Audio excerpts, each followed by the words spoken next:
Yo, welcome to another episode of MathsRush. Today, however, I'm not going to do PSLE concepts. I'm going to do a secondary level quadratic equation, and it's called completing the square. So completing the square is rather easy, okay? However, there's a lot of explanation that is behind it.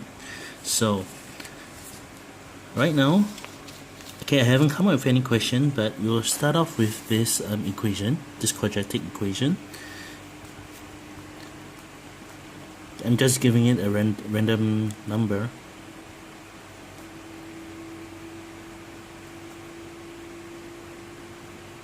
Okay, so x squared plus 5x plus 9. So over here, how do we do completing the square is rather easy.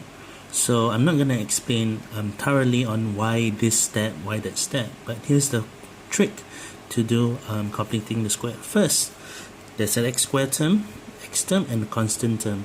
So what you're going to do here is first bracket this, because we're going to concentrate on this too. We ignore the constant. So what are we going to do here is remove the square out of the brackets.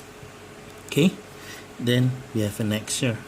Next, concentrate on this 5, okay, on the number for the x term. We divide it by 2. Okay, copy the sign. Okay, leave a space here, plus 9, because something must happen to balance the equation. So how do we do that? We need to minus this number square. So the trick here is to first move out the square outside the bracket. Okay, the number here before the x, divide by 2, and lastly you minus this square. Okay, and plus 9. So over here I will have this equation. Lastly, evaluate this. So if you have a calculator, please press 5 out of 2 whole thing square. Okay, and then you plus 9. Okay, be careful of the negative sign here. Okay, over here you should have 11 out of 4. This is the answer. If you need to make it in a mixed number, go ahead, and this is the correct answer. Okay, so the trick here is remember to move out the square out of the brackets, and then square outside this number, divide by 2, and minus this thing square. Okay, and then you get this answer. Alright, so this is rather easy because the coefficient, you must make sure that this x in front is a 1. Okay. However, what if the question is not 1? What happens if it's another question now? So I'm gonna think of what I haven't thought of the question yet. So let's just give a random number, random equation. Let's do negative 3x squared plus 7x plus 13. Okay, I give a really random number. So the first thing we must do is to make this 1, but I can't divide everything by negative 3. So what should I do? I need to factorize. So I need to take out negative 3 from all. So the equation will become this. Okay, if I take 7 out, divide by negative 3, I should get this. Okay, and 13 as well becomes a negative 13 out of 3. Okay, so this is equal to this. Right now it's slightly difficult because you need to juggle, you need to take care of this negative 3 and the brackets. So what must you do? Okay, if you're going to do this at one time, most of the time you need to introduce another bigger brackets, and if that's the case, you might end up being confused.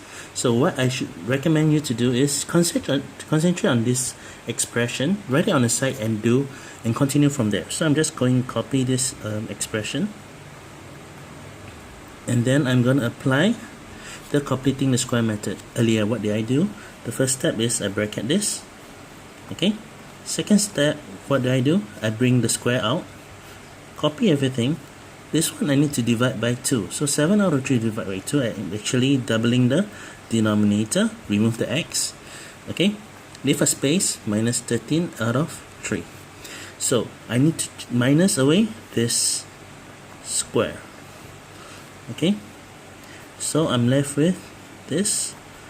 We need to evaluate this, so let's evaluate this.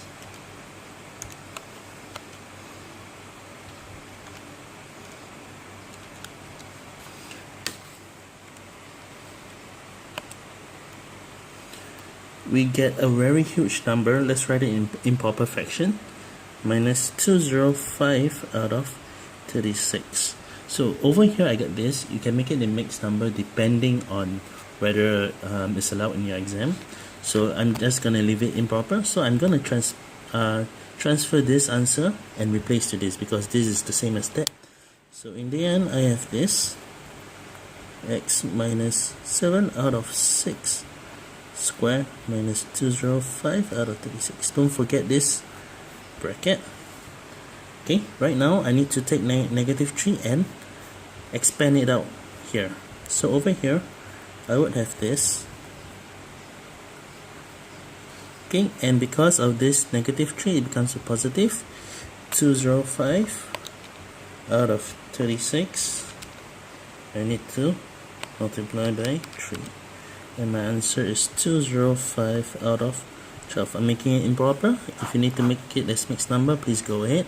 So this is how I would do my completing the square. Right? So the main thing here is to concentrate on the expression. Make sure that the coefficient of x squared is always 1 before you continue. Alright? So hopefully you understand. There's no explanation on why I do this way. Okay? If you understand the theory behind it, this is the faster way to play around it rather than you use your brain to like do it mentally. Okay, so this is a trick. First, what do we do?